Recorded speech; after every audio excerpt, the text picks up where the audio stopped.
Bismillahirrahmanirrahim. Assalamualaikum warahmatullahi wabarakatuh.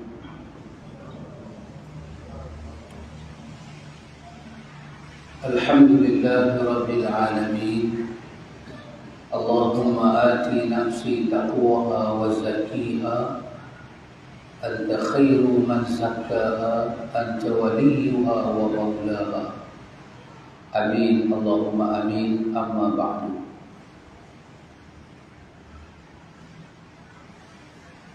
Ikhwatul iman, ikhwatul fiddin, a'azakumullah wa uhibbukum fillah. Para penonton, kaum muslimin dan kaum muslimah yang dirahmati Allah,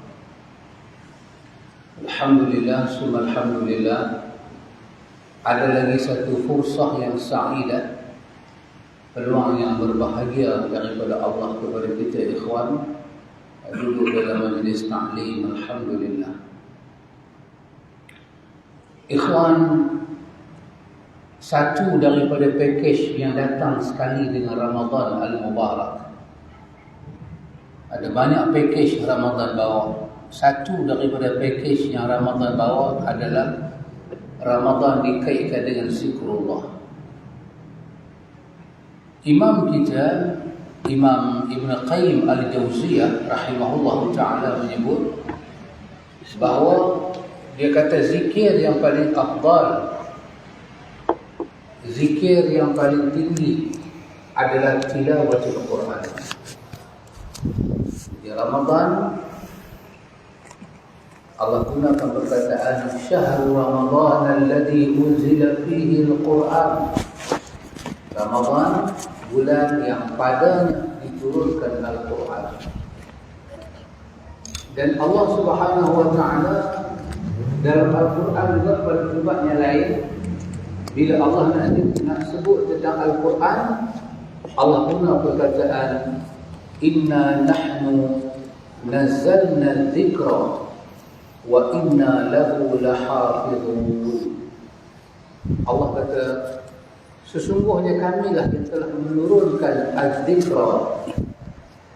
Allah guna perkataan zikir, tapi mafhumnya adalah Al-Quran. Kami yang telah menurunkan Al-Quran, tapi Allah guna nama az-zikra. Wa inna lahu lahafizun. Kamilah yang akan memelihara zikir yang kami turunkan itu, yakni Al-Quran yang diturunkan pada bulan Ramadan Al-Mubarak. Maka kerana itu Al-Hafiz Imam Ibn Qayyim mengatakan bahawa zikir yang paling afdal adalah tilawatul Quran. Kerana Allah telah menamakan Al-Quran dengan nama Az-Zikr. Maka barulah datang zikir-zikir yang lain. Zikir pagi, zikir petang, zikir yang mengiringi salat 5 waktu, zikir-zikir yang kita jadikan dia sebagai ziyadah tambahan pada waktu tahajud. Kita berzikir lagi pada Allah.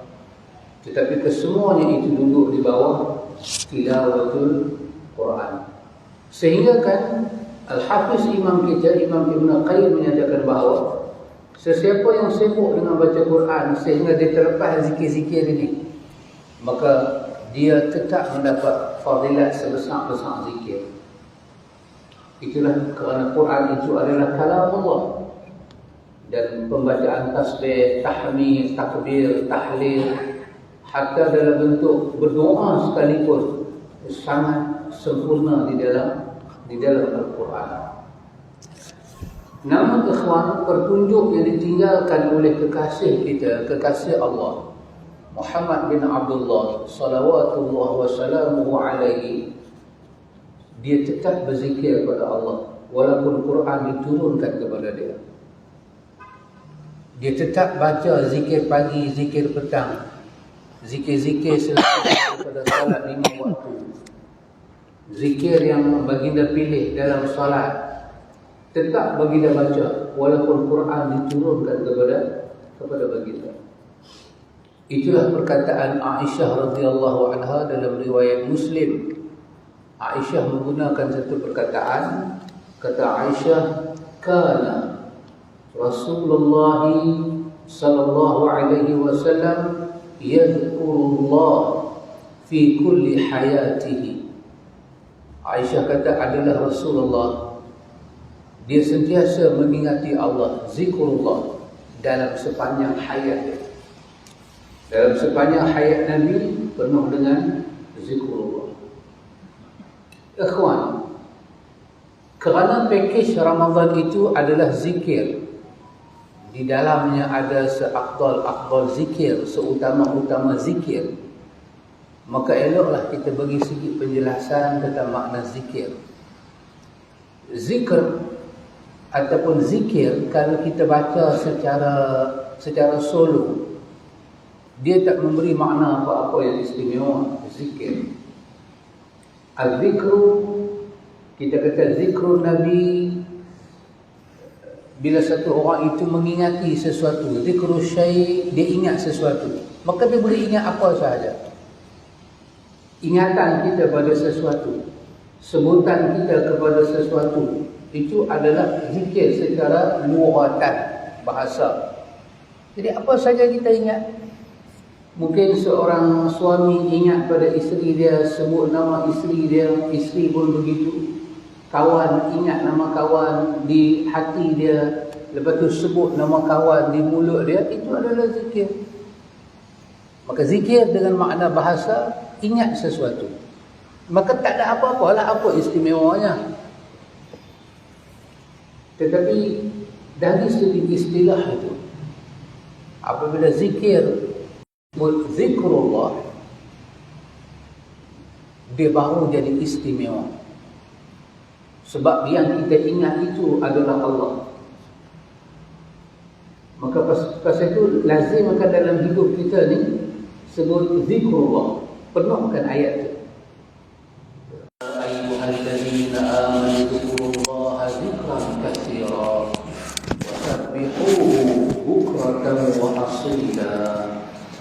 Wahai orang-orang yang beriman, sebutlah nama Allah, ingatlah Allah sebanyak-banyaknya. Dan ingatlah Allah pada waktu pagi, pada waktu petang. Bertasbihlah kepada Allah, bertahmidlah kepada Allah pada waktu pagi dan pada waktu petang.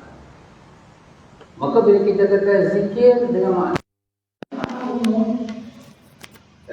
zikrullah, itu maknanya khusus.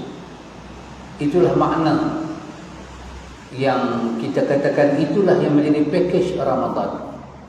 Ikhwan, dalam perkataan itu sahaja kita boleh tahu beberapa perkara. Kita sebut zikrullah, dia tak sama dengan zikir benda-benda lain. Zikru akhika, zikir saudara kita, ingat saudara kita, kita ingat kawan-kawan kita, kita ingat keluarga kita. Dengan zikrullah tak sama. Kita boleh ingat saudara kita, kawan-kawan kita dalam 1000 cara kita. Kita boleh mencipta 1000 cara untuk ingat pada kawan-kawan. Kerana kalau zikrullah, zikir pada Allah, maka Allah sendiri yang mencipta cara. Maka kita kena ingat, bila sebut zikrullah, nombor satu kita kena tahu ikhwan, ikatan kepada zikrullah mestilah Allah sendiri. Kita panggil kalam Allah, Allah sendiri. Sebab hal nak sebut apa pasal Tuhan, nak puji macam mana Tuhan, kita tak tahu pasal Tuhan, tak melihat Tuhan, tak tahu. Maka Allah sendiri yang menceritakan tentang kepujian dia, keagungan dia, ketinggian dia, kebesaran dia, barulah kita boleh ambil ketinggian itu, kita puji dia. Maka Allah mula berbicara, Allah mula berbicara, sabbihisma rabbikal a'la.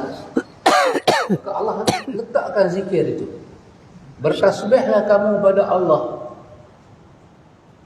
Sabbihisma rabbika, bertasbihlah kamu kepada Rabb kamu al-a'la, yang maha tinggi. Barulah Nabi sebut subhana rabbiyal a'la. Tak kala apa yang Nabi nak sebut. Apa yang Nabi nak sebut, maka Allah pandu sendiri. Maka kerana itu kita kena tahu nilai dulu. Perkataan zikir bila diidhafahkan, dipadukan dengan nama Allah, maka zikir itu dia menumpang, dia disandarkan kepada Allah. Maka berlaku idhafah ini, maka berlakulah at-ta'zim, kemuliaan zikir itu. Tapi kalau az-zikir itu dia disandingkan dengan benda lain, tak ada mulia, tak ada kemuliaan. Maka kita nak menyebut semulia-mulia, iaitu zikrullah. Karena itu dia punya ikatan dia punya sandingan dia kena kalamullah, dia kena kalam Rasulullah. Tak boleh cipta. Satu. Yang kedua, kita kena tahu ikhwan, bila kita start nak berzikir, kerana kita nak zikrullah, maka kita kena tahu kita nak berzikrullah, menyebut nama Allah, nak puji Allah. Kita nak puji Allah yang maha tinggi, maha agung, maha besar, maha kudus, maha jalil. Maka kita kena memiliki suatu adab. Kerana yang kita nak sebut itu adalah lafzul jalalah, lafaz ketinggian. Bukan kata jalil, al-jalalah, yang tinggi di atas yang tinggi, yang agung di atas yang agung. Maka tak akan kita boleh sebut begitu sahaja. Macam kita sebut nama kawan, macam kita puji kawan, tak boleh. Dia mesti ada adab yang tinggi. Dan yang ketiga, bila kita sebut tentang zikir, kita kena tahu kita mesti mempunyai nawaitu yang bersih. Sebab kita menyebut nama yang Al-Qudus, yang maha suci, maha bersih. Maka apa tujuan kita zikir? Maka kerana itu kita mesti ada nawaitu, tujuan kita, kasat kita zikir, semata-mata kita nak takarrub diri kepada Allah.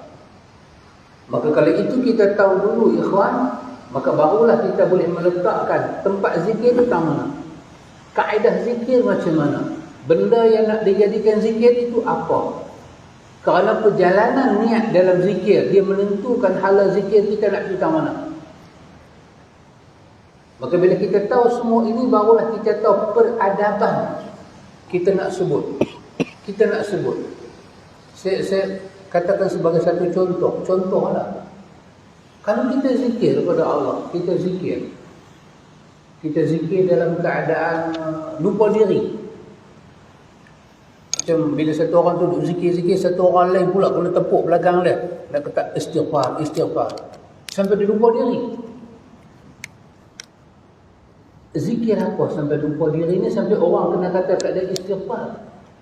Dan kadang-kadang dia zikir sampai dia tak tahu apa dia baca. Sampai dia bangkit, dia jadi seperti orang kena histeria. Di mana peradaban menyebut sebesar-besar nama?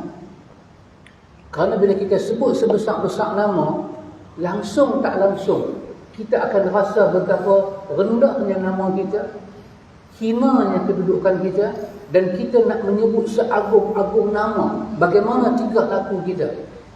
Dan dia itu tahu yang zahir, seperti dia tahu yang batin, seperti dia tahu yang zahir. Macam mana tingkah laku kita? Kalau nak berdiri macam mana? Nak duduk macam mana? Nak baring macam mana? Kerana nak sesuaikan dengan makna zikrullah. Kalau zikir lain daripada Allah, az-zikru ghairu minallah, kita zikir lain daripada Allah, maka itu bahasa utara kata lantak api ke kita lah. Bukan biar api, lantak api. Lantak ada dua makna. Satu makan pun melantak juga. Lantak api. Lantak api pakna bid'ah. Tapi kalau nak sebut nama Allah, kalau berdiri yang sesuai dengan kebesaran Tuhan. Duduk yang penuh peradaban. Baring yang sesuai dengan peradaban. Sebab nama yang kita sebut itu sebesar-besar nama. Tapi kalau sampai kita sebut nama orang tu, kita jadi pitam, jadi pengsan, apa yang kita sedang buat ni? Maka itu ikhwan, saya katakan pada yang awal ini bahawa pakej Ramadan itu adalah zikrullah.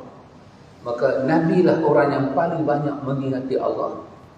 Dan saya terangkan juga apakah makna zikir secara bahasa dan secara istilah. Dan saya terang juga benda penting.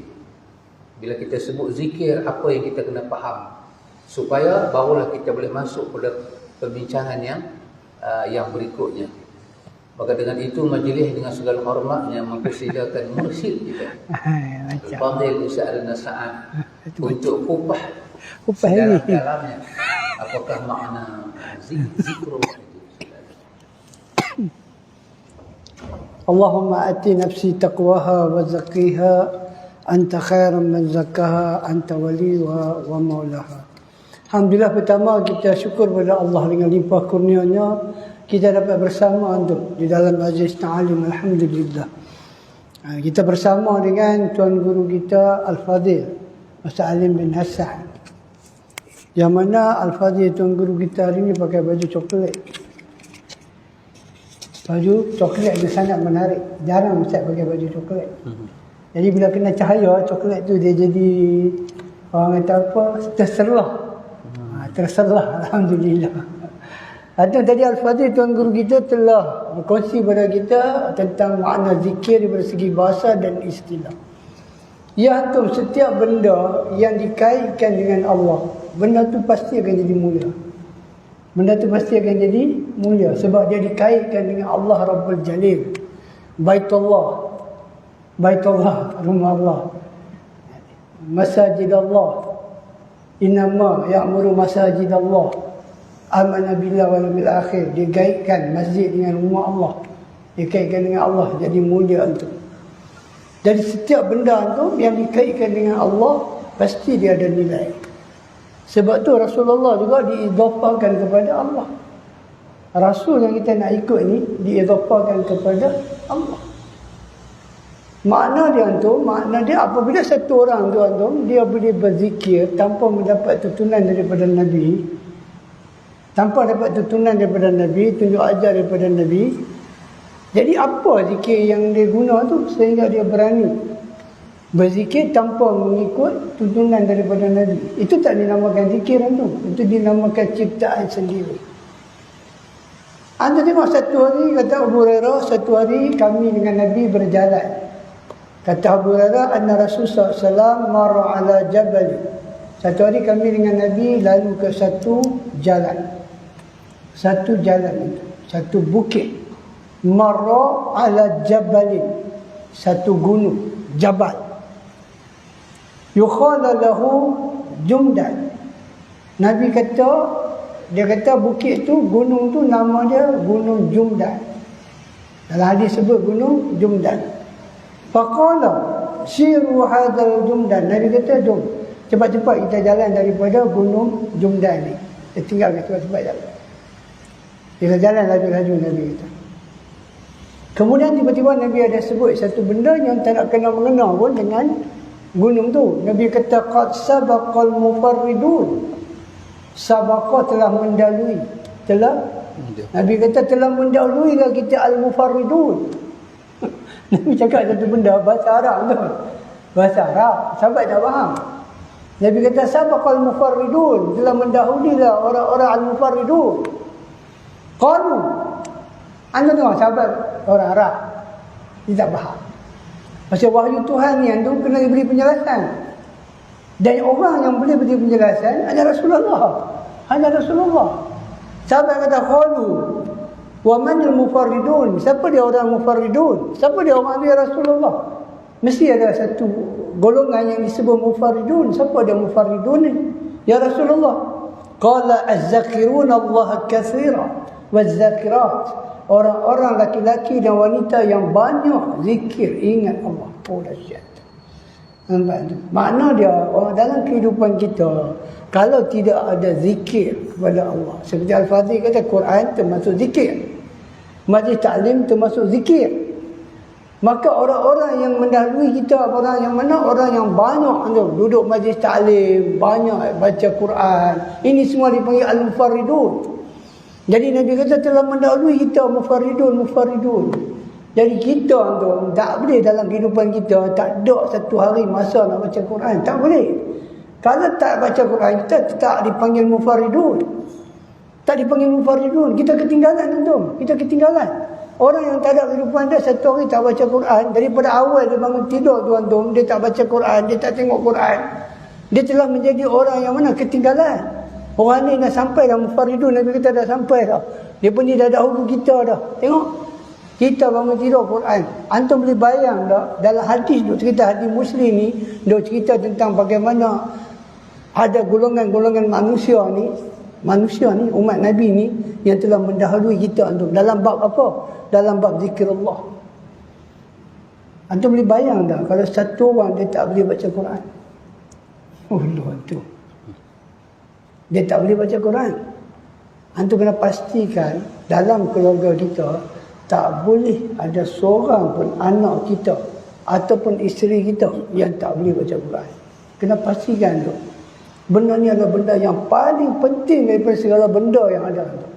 Ini kita kena fikir. Anak kita kalau tak boleh baca Quran tu, alamak. Kalau dia boleh hafal Quran, alhamdulillah. Sekurang-kurangnya buat permulaan baca, dia boleh baca. Dia tengok Quran, dia boleh baca. Oh, betul. Dia adalah al-mufarridun. Pastikan anak-anak kita bukan setakat boleh baca Quran, dia juga tahu zikir pagi petang. Dia juga tahu. Sekurang-kurangnya antum, dia mandi tidur, dia tahu nak baca apa. Sekurang-kurangnya sebelum dia tidur, dia tahu nak baca apa.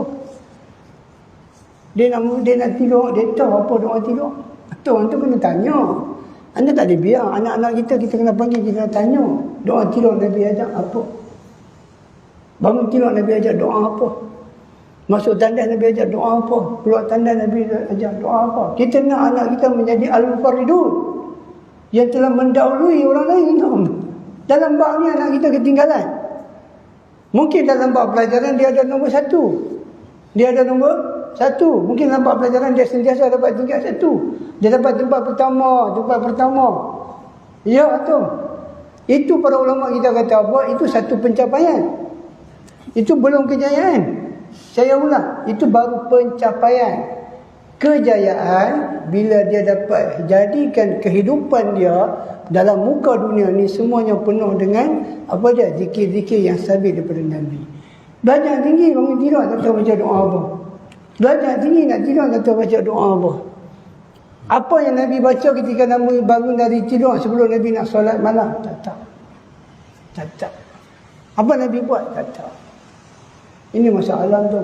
Nabi kata telah mendahului kita orang yang al-mufarridun. Siapa dia? Laki-laki dan wanita yang banyak ingat Allah.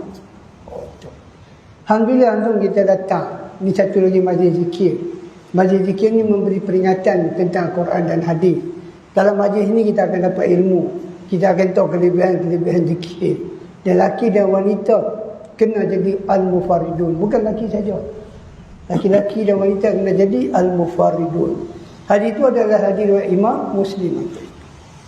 Tengok satu hadis daripada Abdullah bin Busr radhiyallahu yang berkata, Abdullah ni seorang sahabat Nabi bin Busr radhiyallahu, dia kata, "Atan Nabi sallallahu alaihi wasallam rajulun." Dia kata aku duduk dengan Nabi, kami duduk dengan Nabi, tiba-tiba masuk seorang sahabat. Laki-laki rajulun masuk. Faqala ya Rasulullah. Anda tengok sahabat dia kata, "Ya Rasulullah, Inna syara'i al-Islam qad kasratu alaina. Sesungguhnya syariat Islam ni banyak dah. Aku tahu. Banyak dah aku tahu dan banyak dah aku amal. Tengok. Dia beritahu banyak dah tentang syariat Islam ni yang dia tahu dan dia dah buat. Dia kata kat Nabi, "Fababun natamassaka bihi jami'." Boleh tak? Dan ni cerita kami satu benda, satu amalan yang kami boleh pegang dengan amalan tu. Satu amalan yang kami boleh pegang. Nama natamassak bihi, kami nak pegang dengan amalan tu. Boleh tak? Nabi kata, "La yazalu lisanuka ratban min zikrillah azza wa jalla." Pastikan lidah kamu ni sentiasa basah daripada zikir ingat kepada Allah. Itu. Senang nak cakap buat benda tu antum. Lidah ni nak kena basah. Banyak zikir Allah. Makna dia apa tu? Banyak zikir, banyak ingat Allah, banyak zikir subhanallah, alhamdulillah, la ilallah, wallahu akbar. Kita kena banyak benda tu antum. Kenapa? Kerana benda tu akan menolong kita antum apabila kita kembali kepada Allah Taala. Antum tengok apa Imam Ibn Qayyim sebut tentang zikir. Antum tengok apa Ibn Qayyim sebut. Tadi Ibn Qayyim sebut juga zikir yang paling afdal adalah Quran. Macam tu punya zikir pada ada Quran, kita tak boleh baca Quran. Dan kita tak ambil tindakan apa pun untuk belajar Quran. Tak boleh tu. Kalau kita tak dibaca Quran, kita kena pergi belajar. Perasaan segan, malu, saya dah 70, 80, macam mana, dah. Itu semua hanya perasaan-perasaan yang nak menghalang kita daripada belajar Quran. Pergi belajar Quran tu, cari guru. Sini Cikgu Deris ada kan, pergi jumpa Cikgu Deris belajar. Belajar betul. Ini masa Ramadan, dia tak ada baca Quran. Kita Cikgu Deris dia ada setiap malam tadarus. Lepas tadarus semua pergi jumpa peribadi, Cikgu Deris saya nak mengaji, saya nak belajar mengaji. Belajar untuk belajar, mati pun dikira sedang belajar Quran. Jangan duduk saja antum. Duduk saja tak akan dapat belajar sampai bila pun antum. Kata Ibn Qayyum rahimahullah, dia kata zikir, kalau kita duduk zikir, kita duduk buat zikir pagi dan petang, kata dia seperti baju besi. Ibn Qayyum ada zikir pagi, zikir petang. Ni kitab yang kita bagi ni, dia ada zikir pagi, zikir petang. Ni Ibn Qayyum kata kita boleh baca zikir pagi ni, zikir petang ni seperti baju besi, dia kata. Dia kata semakin bertambah zikir kita, bertambahlah ketebalan baju tu. Mana-mana orang yang dia berzikir pagi petang, maka dia seolah-olah pakai baju besi dan bertambah ketebalan baju besi tu. Dia jadi lagi tebal, lagi tebal, lagi tebal. Tengok. Maka semakinlah pemiliknya tidak akan dapat ditimpa oleh bahaya. Panahlah, tembaklah, apa pun tak jadi apa. Sebab apa? Makin bertambah ketebalan baju dia. Sampai dia kata, Ibn Qayyum kata kekuatan baju tu dapat memantulkan anak panah yang dipanah kepadanya. Tengok. Apa maksud Ibn Qayyum? Maksud Ibn Qayyum, bila kita dah mula zikir pagi, zikir petang, kita jadikan dia sebagai amalan rutin. Antum bila kita ditimpa begitu banyak masalah yang ujian-ujian daripada Allah, kita ada hati yang tebal untuk menolak semua benda tu, hingga kita kata apa? Qadallahu ma wa sya'al fa'al. Ini adalah kehendak Allah, dia buat apa dia suka. Antum yang senang nak keluar kataan tu ketika kita diuji. Kata Ibn Qayyim, benda tu boleh dapat, benda tu boleh capai. Macam mana nak capai dia? Amalkanlah zikir pagi dan petang.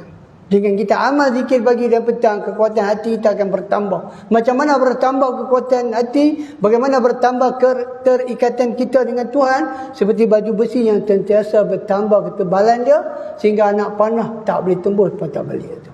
Macam mana ujian pun dia tak boleh merosakkan hati kita. Oh, dahsyat tu. Sangat dahsyat kata Ibn Qayyum ni. Dan mereka telah merasa benda ni. Mereka tak akan cakap benda yang mereka tak rasa antum. Kita mungkin akan cakap benda yang kita tak buat. Mereka pun para ulama kita, mereka dah merasa ketebalan bagaimana hati mereka. Sebab mereka jaga zikir pagi dan petang. Itu baru satu antum. Satu perkataan para ulama salaf, Ibn Qayyum rahimahullah. Ada berapa lagi para ulama punya perkataan seperti Imam Ibn Salah, seperti Imam Ibn Katsir. InsyaAllah antum nanti saya akan kongsi pada antum, dan saya serah balik kepada Al-Fadhil tuan guru kita untuk tambah yang mana yang kurang, dan korang tu jangan duk bagi kurang dah. InsyaAllah tu saya serahkan kembali.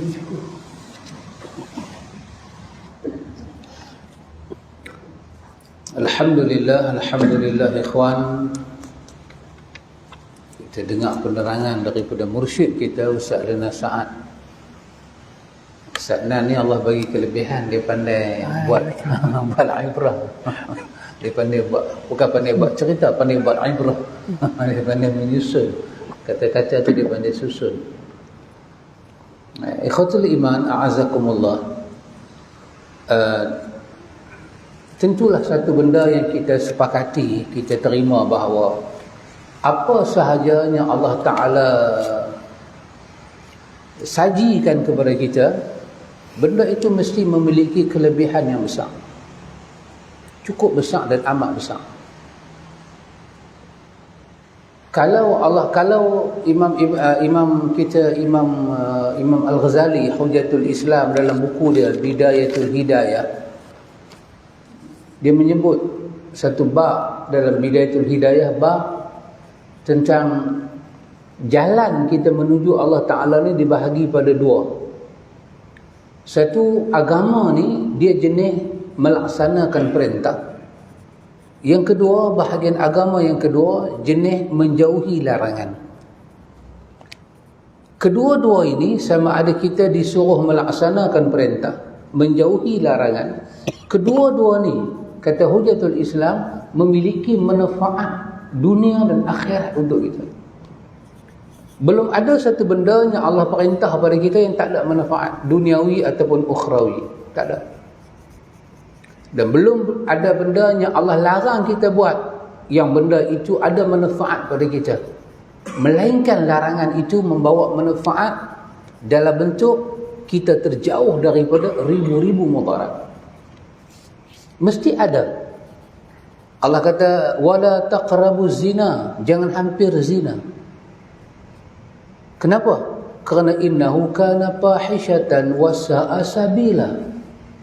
Kerana zina itu adalah satu perkara yang meruntuhkan maruah dan akhlak. Fahisyah, jatuh akhlak kamu, maruah kamu jatuh, kepercayaan orang pada kamu hilang.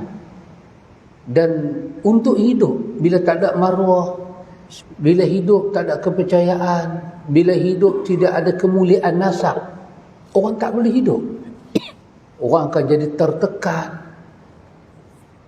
Bila Allah suruh kita jauhi itu, Allah kata innahu kana fahisyah, dia fahisyah, dia keji. Allah juga kata wasa'a sabila, dan dia adalah seburuk-buruk jalan. Mendekati itu sahaja dikatakan seburuk-buruk jalan. Maka Allah mendedahkan hikmah dia kenapa Allah suruh kita jauhi larangan itu, dijauhi. Kerana pada larangan itu ada fahisyah dan ada sa'a sabila. Dan kedua-dua ni buruk untuk hidup kita. Dan kalau kita terselamat daripada fahisyah dan sa'a sabila, kita dapat manfaat hidup dunia dan akhirat yang cukup besar. Apa sahaja benda yang Allah perintah kepada kita, mesti ada manfaat pada kita. Termasuk kita puasa, kita semayang, kita zakat, kita haji, ada manfaat. Siapakah berani menafikan manfaat puasa Ramadan dalam bentuk duniawi? Kesemuanya mengaku. Bahkan ada orang kata kalau nak diet, puasa.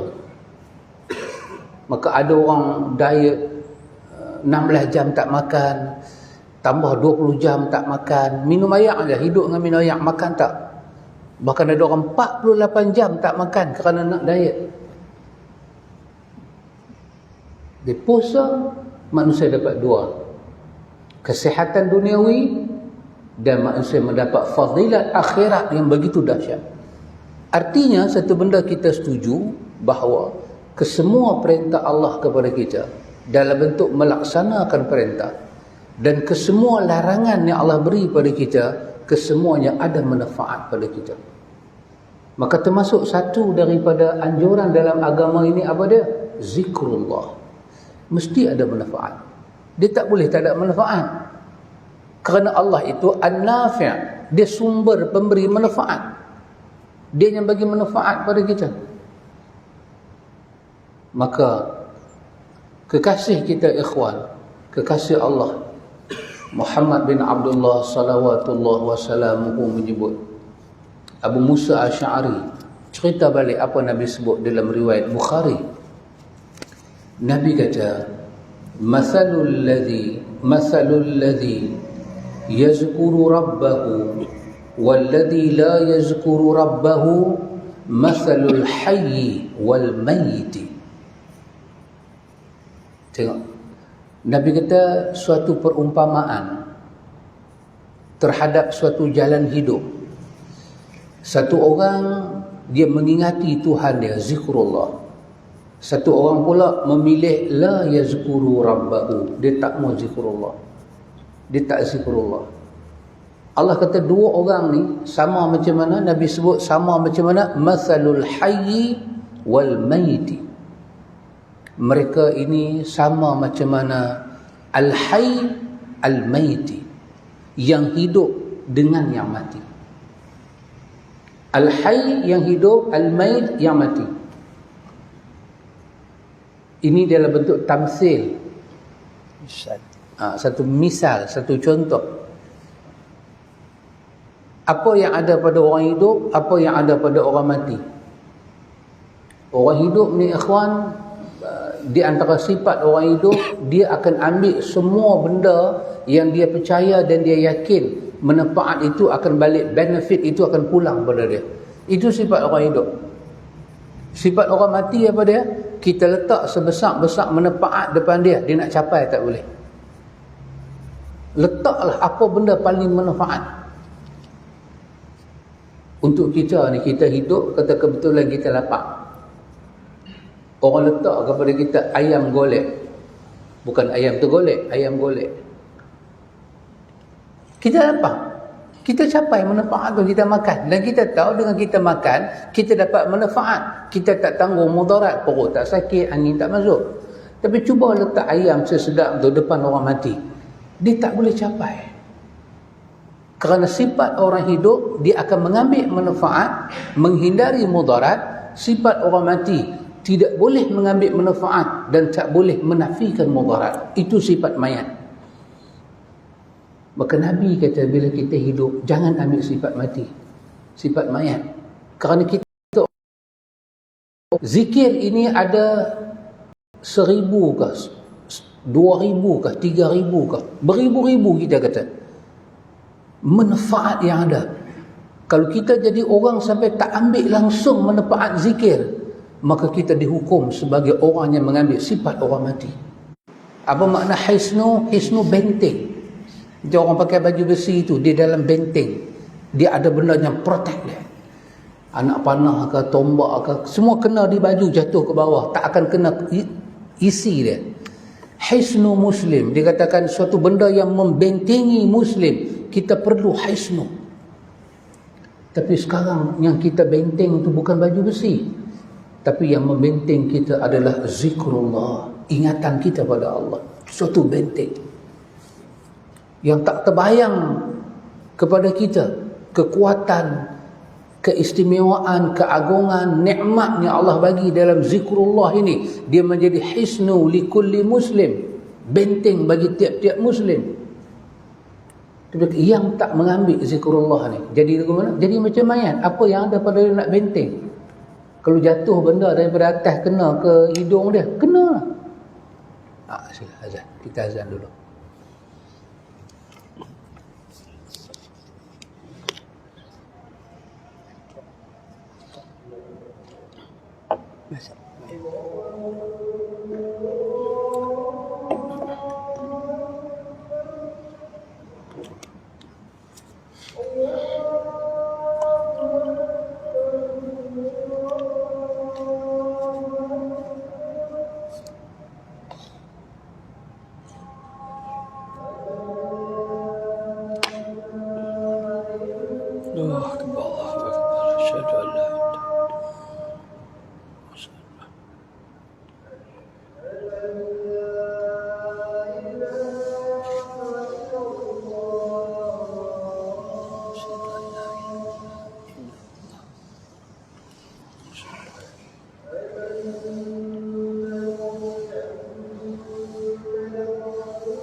Terus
محمد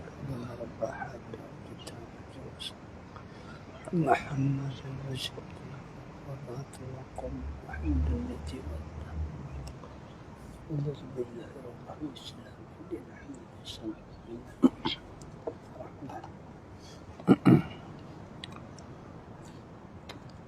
Ikhwatul iman, a'azakumullah wa uhibbukum fillah. Ada satu lagi ikhwan, bila Nabi buat contoh dalam riwayat ni. Kalau dalam riwayat Muslim, tadi kita baca dalam riwayat Bukhari. Kalau dalam riwayat Muslim, hadis Abu Musa juga. Tapi Nabi guna perkataan, Nabi kata masalul baitil ladzi yazkurullah fihi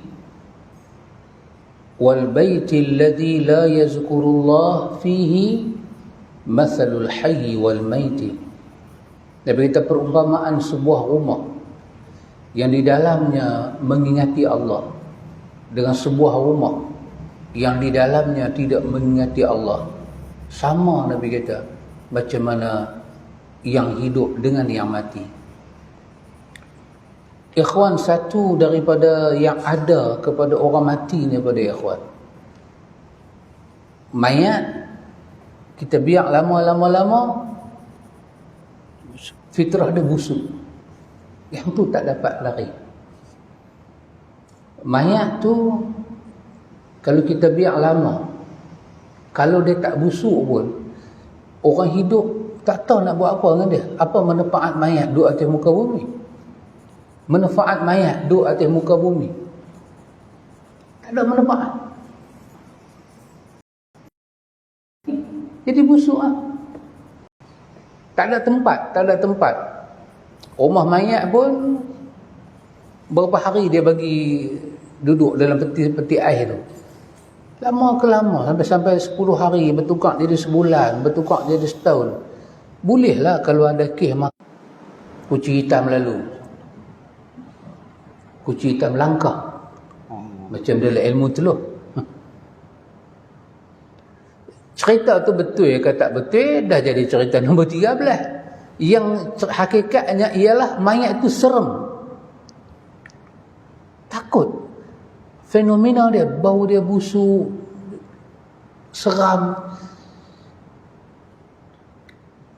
Jadi bila Nabi buat perbandingan sama ada orang yang tidak ingat Allah dengan sebuah rumah yang tidak ingat Allah, Nabi buat perbandingan hidup dengan yang mati. Kalau sampai kita tak tanggalkan zikrullah, sekurang-kurangnya baca Quran, macam Ibn Qayyim kata tadi, tak baca Quran langsung, tak ada masa berzikir dengan zikir pagi petang langsung, maka kesemua sifat-sifat mayat itu seolah-olahnya dia akan menjadi sifat orang yang tidak berzikir.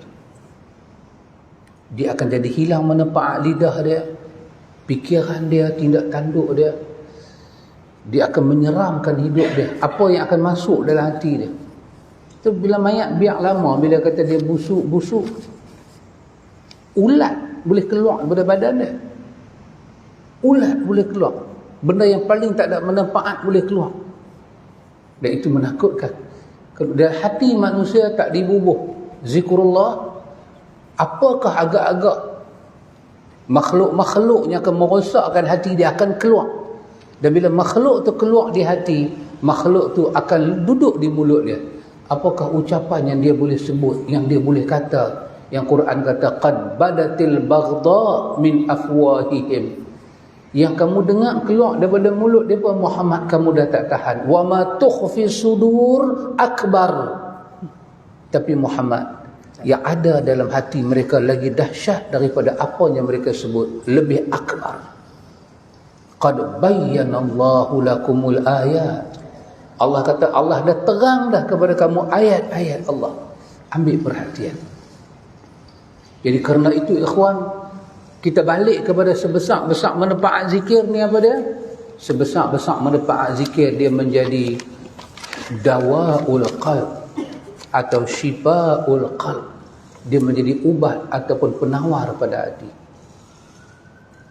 Macam Allah sebut dalam ayat dia, pada ayat 130 daripada surah Taha, Allah suruh Nabi berzikir pada Allah pada waktu pagi, pada waktu petang, pada waktu tahajud. Allah suruh berzikir. Lepas tu Allah guna sepatah perkataan pada Nabi.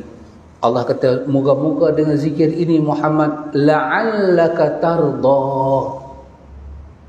Tapi Allah start dengan awal ayat itu, fasbir ala ma yaquluna wasabbih bihamdi rabbika qabla tulu'i syamsi wa qabla ghurubiha wa min ana'il laili fasabbih wa atrafan nahar la'allaka tarda.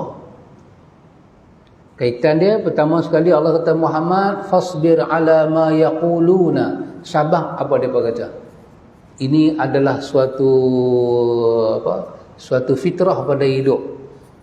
Perkataan orang boleh merosakkan hidup kita. Perkataan orang boleh menjahannamkan hidup kita, melumpuhkan hidup kita, merosakkan hidup kita. Ini memang fitrah hidup. Mak mentua kata kat menantu, lingkup menantu. Kena pula menantu pandai balas, menantu pula balas, lingkup mak mentua.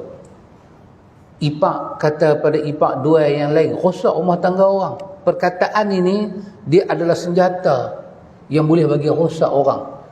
Termasuk Nabi, kerana Nabi manusia. Apanya orang kata kat Nabi? Allah kata fasbir ala ma yaqulun. Sabar Muhammad, apa dia kata? Ambil waktu malam berzikir, waktu siang berzikir, pagi, petang, tahajud berzikir. Apa kau akan dapat Muhammad? La'allaka tarda. Dengan zikir itu Allah akan memberi, menjaga hati kamu menjadi hati yang redha, sehingga kan apa yang dia kata pada engkau Muhammad tak akan merosakkan hati engkau. Itu manfaat zikir yang paling dahsyat. Dia menjadi rawatan hati.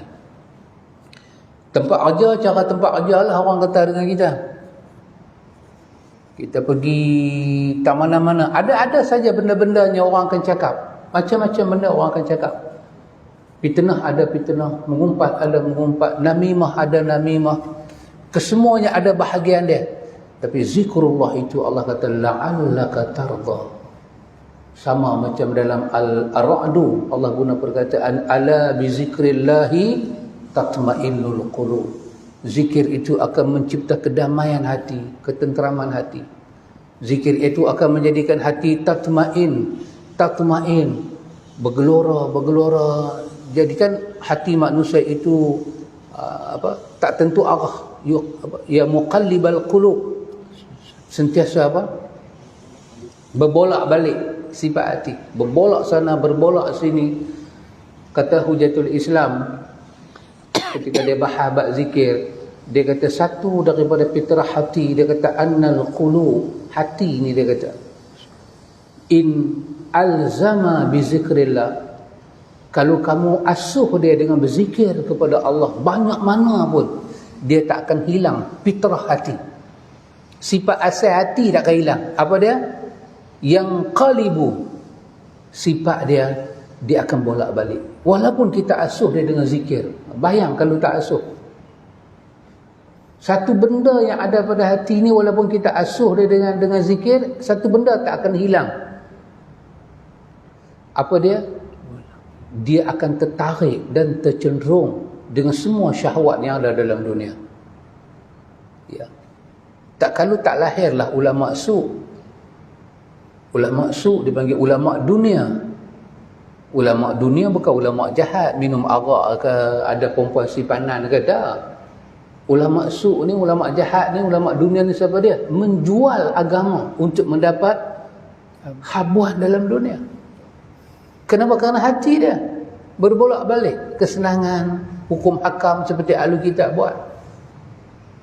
Maka bila kita zikir pada Allah, kita baca Quran, kita asuh dengan zikir, kita ada banyak masalah dalam dunia, terutama masalah hati, masalah fikiran, dia tenang. Tenang. Betul Din? Tenang. Kita nak periksa kan? Bila main nak periksa, kita gelabah. Banyakkan zikir, baca Quran, kita puasa, dekat diri pada Allah. Allah cipta tenang. Allah sumber ketenangan. Kalau saya bagi contohnya agak agresif lah. Tapi tak apa, pasal hujan sejuk sikit. Boleh sahabat Syekh? Boleh Abang Anas? Master boleh, master. Contohnya agak agresif. Dia kata, kalau apakah perkara yang paling tak tenang bagi seorang wanita kalau dia dapat tahu suami dia nak kahwin lagi satu? Tenang ke dia? Ini satu apa? Terminologi ke analogi ke? Pandemik. Saya nak kata pandemik lah ini. Tak apa. Tapi saya nak kata, apakah ketenangan wanita tu ada ketika itu? Terusah kata nak kahwin. Dia dengar kata suami dia ada, apa bahasa muda panggil apa? Couple. Kalau tak silap saya lah, pasal zaman saya hidup tak ada kalimah-kalimah ni. Zaman saya kahwin terus. Kami kahwin terus. Lepas tu orang dulu dia kahwin dua, dia jarang cakap. Pasal dia kerak buat. Orang lah cakap pasal kahwin dua ni habis karen lah. Cerita kahwin dua, nak kahwin dua, ubat kuat, sampai mampu tak kahwin. Kami orang dulu yang beranak era tahun 54 ni, kami tak cakap, kami sengap. Nanti sambil orang tua kata apa, yang sengap tu bahaya. yang duk riuh ni tak bahaya, yang sengap tu dia buat dalam sengap. Tapi tak apa, ni bab zikir, bukan bab kahwin, bab zikir. Saya nak kata, kalau wanita dia dapat khabar yang begitu berat macam tu, biasa dia jadi apa? Menangis, tentu dah. Kalau wanita yang masuk wrestling world federation ni, dia boleh pergi cari orang tu. Dia boleh menjerit di tengah market, berkelahi. Tapi tahu tak apa yang kita duk belajar lah ni? Quran kata, ketika jiwa tak tenang, bukan kita serang suami kita, bukan kita maki hamun suami kita, bukan kita lecehkan suami kita. Quran kata ketika tak tenang, zikir kepada Allah. Kita orang Melayu ni bila nampak zikir ni, dia tak nampak ketenangan hidup. Dia tak nampak bila dia ada masalah, bila dia kena COVID, dia kena zikir. Doktor yang ada banyak pasien di hospital, dia kena zikir. Menteri yang sibuk dengan urusan kena zikir, dia tak nampak yang tu. Dia nampak kata zikir ni kira kena histeria lah, kena hantu zikir. Dia tak nampak zikir itu adalah penenang hidup. Agama tak mau kita cakap bukan-bukan, kita merapik bukan-bukan. Agama nak kita tenang. Ala bizikrillahi. Banyak perkara daripada luar yang buat kamu tak tenang. Tuhan menenangkan kamu. Bizikrillah. Bizikrillah. Kata, abang tak sayang saya, abang memanglah jantan semua lagu tu, tak boleh pakai semua. Ustaz ke mana ke tak boleh pakai. Nama jantan semua tak boleh pakai. Kalau semua jantan tak boleh pakai, nak pakai siapa? Siapa yang boleh pakai? Pasal apa? Pasal dia punya apa itu? Emosi. Tak perlu. Kalau jantan semua tak boleh pakai, tak perlu. Zikrullah. Ambil zikir pagi, zikir petang. Bukan perlu jumpa bomo ke, nak jumpa siapa ke, tulis dalam Facebook ke, nak mengadu pada kawan. Mengadu pada kawan, laki saya tak guna. Kawan pula mengadu pada orang lain, laki dia tu tak guna. Dia tu pula mengadu, aku punya kawan, laki tak guna. Dia tu pula aku punya kawan tak guna. Last sekali, semua orang doa laki kita tak guna. Kerana mulut kita. Kenapa kita nak bersugun sedangkan kita ada penawar? Sebaik-baik penawar kita adalah likulli syai'in siqal wa siqalul qalbi zikrullah. Tiap-tiap benda tu ada dia punya siqal, baca dengan sad, siqal, penyuci, pembersih. Maka sebaik-baik pembersih untuk siqalul qalb, membersih hati, adalah zikrullah. Kerana itu ikhwan, agak-agak kita lah sebesar-besar manfaat ketenteraman, kedamaian yang Allah nak bagi ini, agak-agak bolehkah kita dapat dengan tidak beradab kita dengan Tuhan ketika zikir? Dengan tak tahu kedudukan dia, tak tahu nilai dia, zikir macam orang zikir hu. Kita di masjid ni ada orang Arab duk mai sembahyang kat sahabat kita Ahmad. Orang Arab, orang Yaman, bertanya dia, hu tu makna apa? Hu. Orang mengaji Arab, awal-awal mengaji matan jurmiyah, duk apa? Huwa, huma, hum, hiya, huma, hunna. Duk apa? Dia bertanya apa makna hu. Innahu dhamir. Dia tu ganti nama. Dia tu siapa? Huwa Allah. Dia Allah. Kenapa tak sebut nama dia? Dia tak ada nama ke? 99 nama dia ada. Kita duk kata hu. Dia. Dia siapa? Ada raja besar. Lalu kita kata dia tu. Orang tanya, hang kata dia tu kat siapa? Kata kat raja tu. Raja tu tak ada nama ke? Orang tak kata dia kat raja. Orang kata baginda. Baginda Sultan. Kata ada raja mati. Oi, hang cakap babek. Raja mati. Dia ada kalimah dia, raja mangkat. Kata raja kita lapar, jom kita ajak dia muntah ke darah. Nak mampu nak ajak raja muntah ke darah. Raja tak makan. Raja ada kalimah yang sesuai dengan dia. Raja apa? Santap. Raja santap. Bersantap.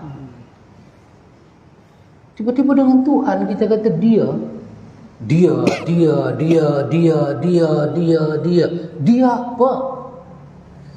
Dia huwa Allah. Dia Allah. Allah tak ada nama ke sampai panggil dia ni? Man huwa? Siapa dia? Man huwa? Siapa dia? Maka orang habaq ismuhu Ahmad. Nama dia Ahmad. Orang tak pernah panggil orang yang ada nama ni. Aina huwa? Bila dia tak ada depan kita, dia pergi mana? Tapi dia tu ada. Orang panggil ya akhi, ya Ahmad, ya Salahuddin. Dia tanya kat Udin, man huwa? Siapa sebelah Udin ni? Udin kata huwa, dia. Maknanya tak terjawablah soalan tu. Dia tanya kat Ustaz Samsul, man huwa? Atau man ma'aka? Man indaka? Siapa bersama awak? Siapa di sebelah awak? Man bijanibika? Siapa di sebelah awak tu? Kata huwa, dia. Jawab huwa juga. Anak jawab huwa, bapa jawab huwa. Dia mesti ada. Huwa Salahuddin. Huwa abi. Baru ada jawapan. Tiba-tiba duduk huwa. Huwa apa ni? Agak-agak kita bolehkah kita dapat ketenangan sebesar-besar fadilat kalau kita tak beradab dengan Allah Ta'ala ketika zikir? Maka Imam Ibn Qayyim, Imam Rajab Ibn Hanbali, Imam Ibn Qudama, Syekh Hujjatul Islam, Imam Al-Ghazali, mereka menyusun peradaban bagaimana nak berzikir kepada Allah, ikhwan. Sebab apa? Nak dapat suatu manfaat yang besar. Saya ambil contoh seorang yang terkenal dengan nama Thabit Al-Bunani. Thabit Al-Bunani. Saya fikir kita hadut belajar siang malam pagi petang ni, kenallah dengan nama Thabit Al-Bunani. Dia adalah anak murid besar kepada Anas bin Malik. Dia dalam majlis dia, Thabit Al-Bunani dia kata inni a'lamu mata yazkuru rabbi. Thabit Al-Bunani kata, ini manfaat zikir yang kita nak dapat. Dia kata, aku tahu bila Tuhan ingat kat aku. Aku tahu. Dia kata, aku tahu bila Tuhan ingat pada aku. So orang bila dengar dia cakap lagu tu, orang tanya kat dia, fa kaifa ta'lamu zalika?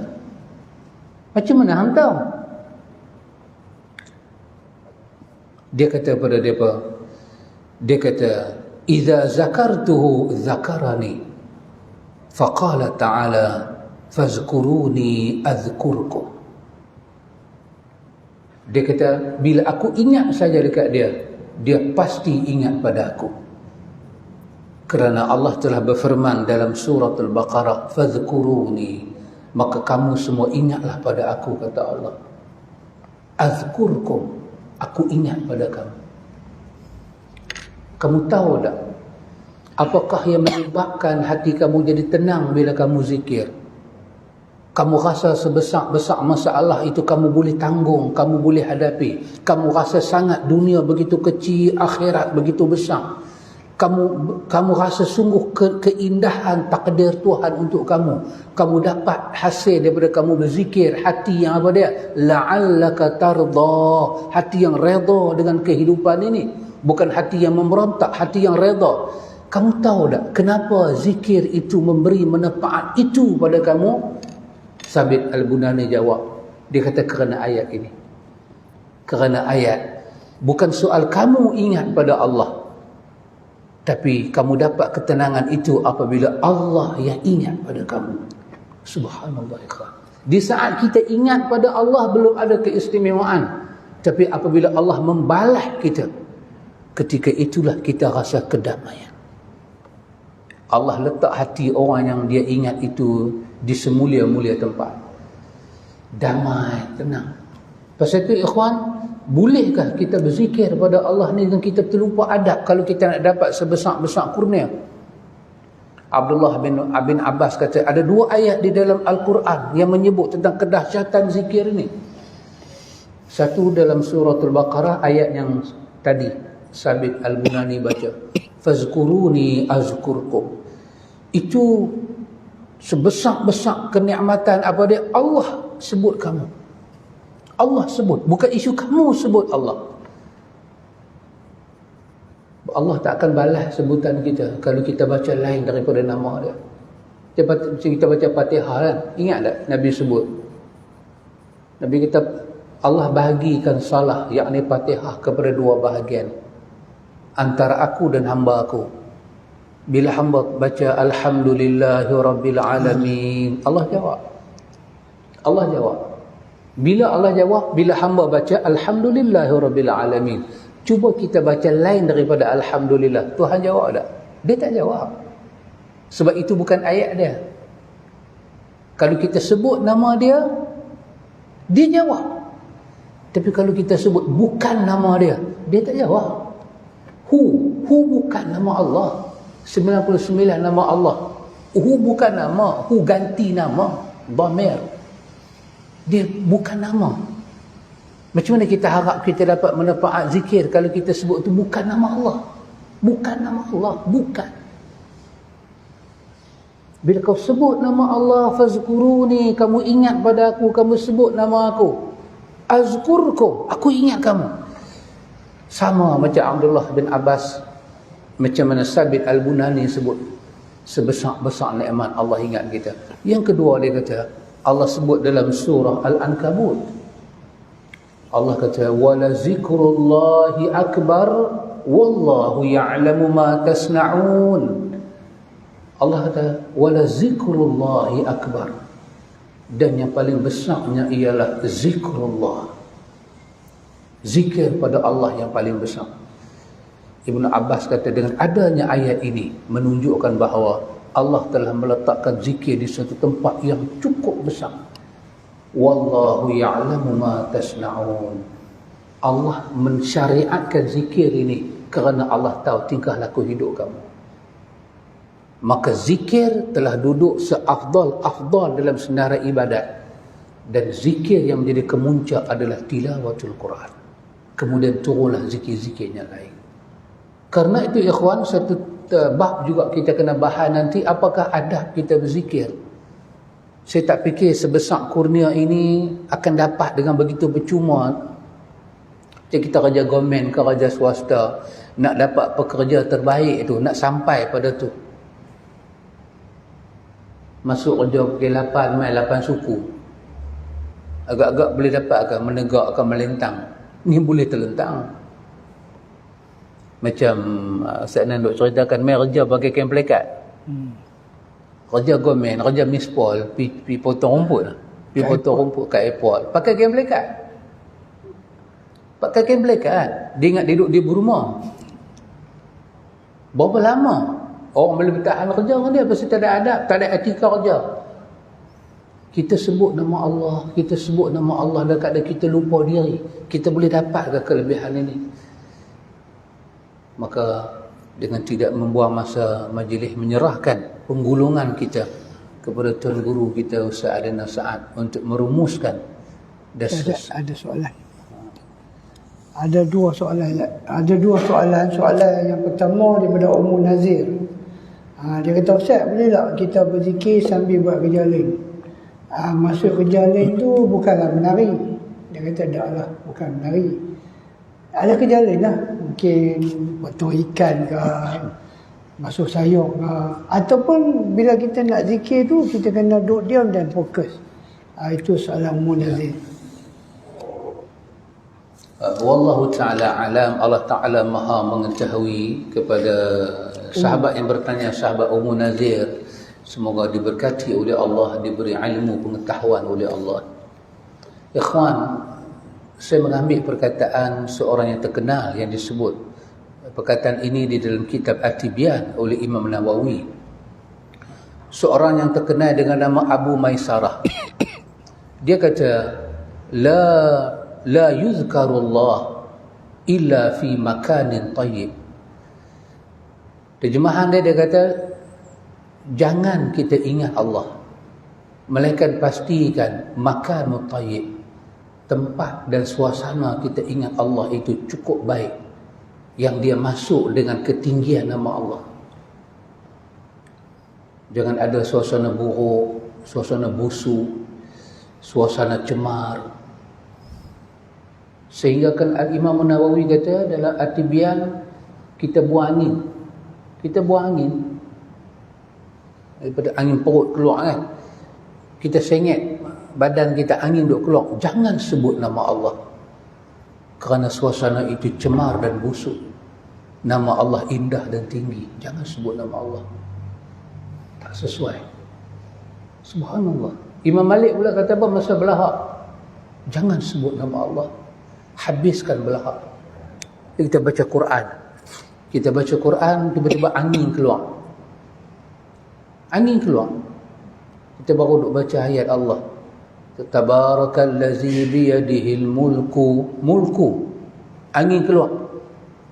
Bawah angin keluar, mulut sambung. Wa huwa ala kulli syai'in qadir. Nawawi kata, jangan buat lagu tu.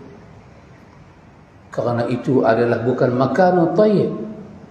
Kerana yang keluar itu kesemua kita iktiraf dia cemar. Maka buang dahulu angin. Kalau tengah baca ayat Quran, stop. Buang ke semua angin.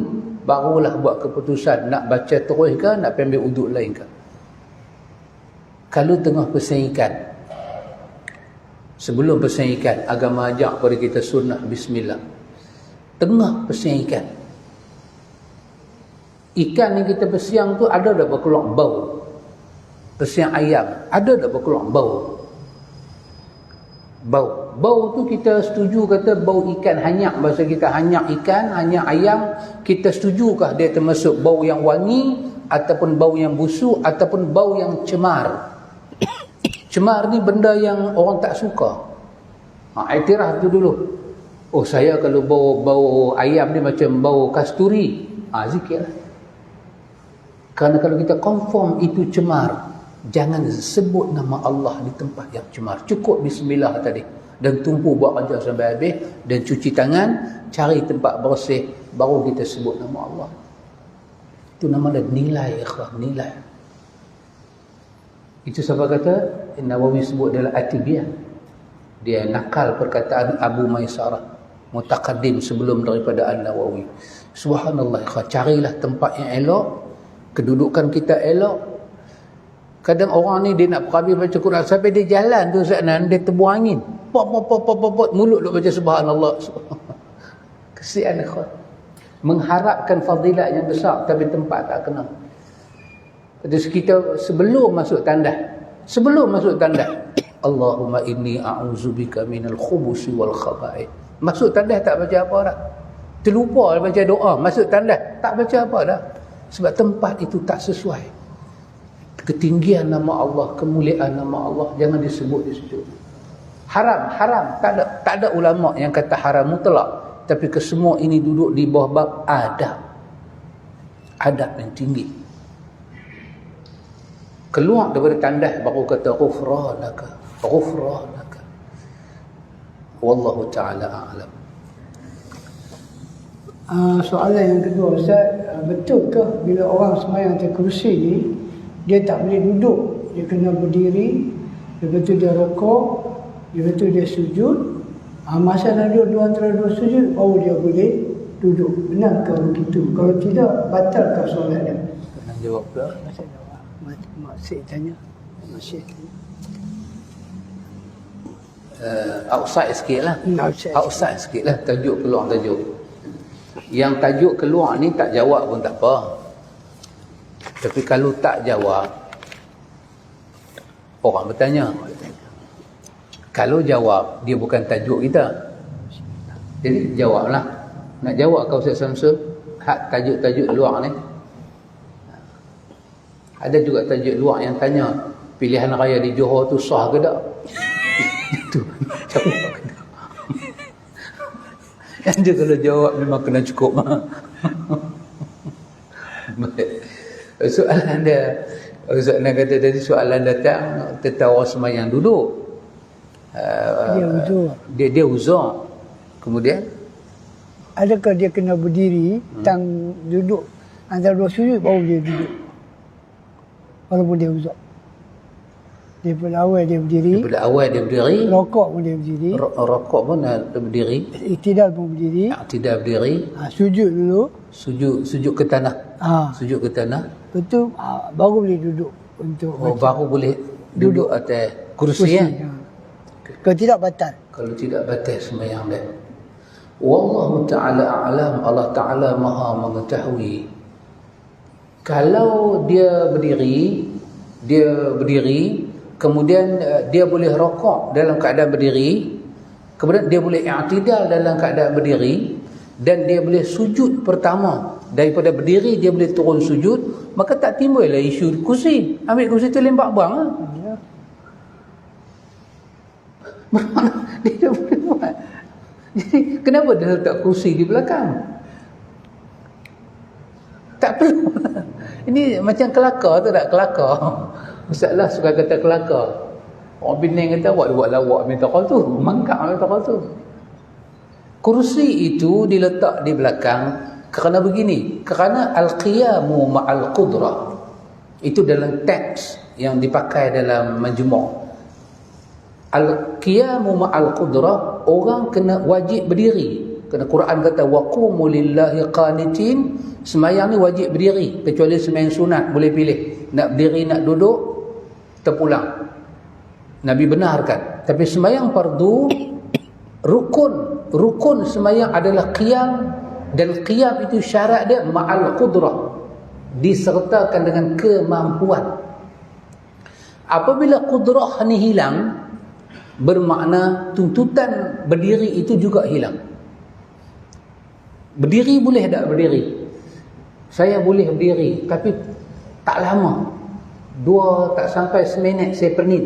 Maka bermakna qudrah itu hilang, kemampuan kita. Dan secara fikir saya tak boleh berdiri, saya tak tahan berdiri, maka boleh dah start sembahyang dengan duduk. Boleh dah tak sembahyang dengan duduk, sebab qudrah dah hilang. Quran kata fattaqullah mastata'tum, atas mampu. Saya berdiri boleh. Berdiri boleh, kena berdiri dia rukun sembahyang. Rokok saya boleh. Rokok. I'tidal boleh. Saya nak sujud tak boleh. Sebab kalau saya sujud saya tak bangkit dah. Maka duduklah. Duduk, sujud, cakap duduk, ambil isyarat. Rendahkan sikit daripada rokok supaya ada sikit perbezaan. Bukan rendah sampai hilang nyawa, dah sikit saja. Duduk. Sikit saja beza dia. Rokok. Duduk antara dua sujud. Sujud balik. Maka nak sambung rakaat kedua tu, dia tanya balik pada diri dia. Saya mampu tak berdiri? Tiba-tiba dia jawab pada diri dia, saya tak mampu. Teruskan duduk. Maka tak ada pun syarat kata untuk duduk dia kena habiskan satu rakaat, berdiri dulu, dapat sujud, lepas tu baru boleh duduk. Yang ni tak ada ikhwan. Yang ni nama dia syarat dibikin-bikin. Maka yang ni kita jangan ikut. Ya, kerana kita ni ada satu pekah. Pekah apa? Lagi susah, lagi bagus. Pekah ni mau buang. Kerana Allah suruh kita semayang bukan menyusahkan kita. Allah suruh kita qiyam bukan menyusahkan kita. Tak boleh qiyam, duduk. Dan duduk tu tak ada syarat apa pun. Duduk terus. Tengok kata Imam Nawawi dalam Majmu', bila kita ada fikiran, kalau kita berdiri, kita tak berdiri lagi tapi ada fikiran melintas, kalau aku berdiri aku boleh jatuh, sudah cukup untuk duduk dengan alasan itu. Tak perlu berdiri dah. Kerana kita telah ragu-ragu dengan kita punya apa? Mauqif kita. Pendirian kita itu. Makam berdiri itu kita dah ragu-ragu, dah boleh duduk. Kalau berdiri boleh duduk, demikianlah rukun yang lain. Dia tak boleh nak sampai pada rukun itu kerana uzur. Kesemua itu dia boleh tunaikan dalam keadaan duduk mengambil isyarat sahaja. Maka semayang dia sah. Wallahu ta'ala alam. Ustaz nak buat penutupan. Alhamdulillah antum Al-Fadhil telah menjawab 2 soalan. Antum kena ingat perkataan Ma'a Qudrah dalam apa pun. Perkataan tu antum jangan lupa. Qiyamu Ma'a Qudrah. Ma'a Qudrah tu jangan lupa. Ini agama perkenalkan. Macam tu juga antum dalam apa bab pun, kalau kita tak boleh ambil wuduk Ma'a Qudrah, kita tayammum, tak boleh ambil. Antum kena ingat perkataan ni dia boleh pakai pada semua tempat yang kita rasa kita memang susah, tak boleh detail tau. Jangan Al-Fatihah baca ayat Quran tadi kan, fattaqullaha mastata'tum. Ada ayat-ayat gini tu yang memudahkan kita dalam beribadah. Jadi antum hati-hatilah dengan kita kata ustaz-ustaz yang menyusahkan kita untuk beribadah. Hati-hatilah antum. Kita guna Islam kenalkan kataan Ma'a Qudrah. Ikut kemampuan lah. Kemampuan seseorang tak sama. Kita tak sakit, kita boleh sembang deras tu. Kita tak sakit. Bila kita kena sakit, kita dah tua, dia tak boleh berdiri. Masa tu kita tak akan kata kena sujud semua dulu dah. Kita orang tak beri kerusi pun kita jamin diri. Pasal apa? Sakit. Jadi antum kena ingat perkataan tu pada Ma'a Qudrah, jangan lupa. Sentiasa ingat perkataan tu. Ikut kemampuan, masing-masing kemampuan tak samalah. Kita tak payahlah nak pergi hukum orang. Jenis solat tak sah, jenis solat sah, tak payah tu. Itu bukan kerja kita. InsyaAllah tu, umur panjang, sihat badan, kita akan bersama lagi tu pada hari Isnin. Hari Isnin. Senin kuliah. Mana ada hari Isnin? Tak ada. Kita akan bersama pada hari Jumaat. Antum bersama Ustaz di BRB. Saya pergi Merbuk antum, saya cuti. Saya beritahu awal-awal. Sebab dia beritahu, saya tak ada hari Jumaat ni baru dia beritahu. Saya pergi Merbuk antum, saya cuti. Al-Fadhil Ustaz Hasan seorang. Antum buka bicara hati. Ustaz akan sambung tentang kelebihan zikir ni insya-Allah. Waktu yang sama lah lepas maghrib insya-Allah. Kita tutup tasbih kifarah dan selawat pada Nabi. Allah.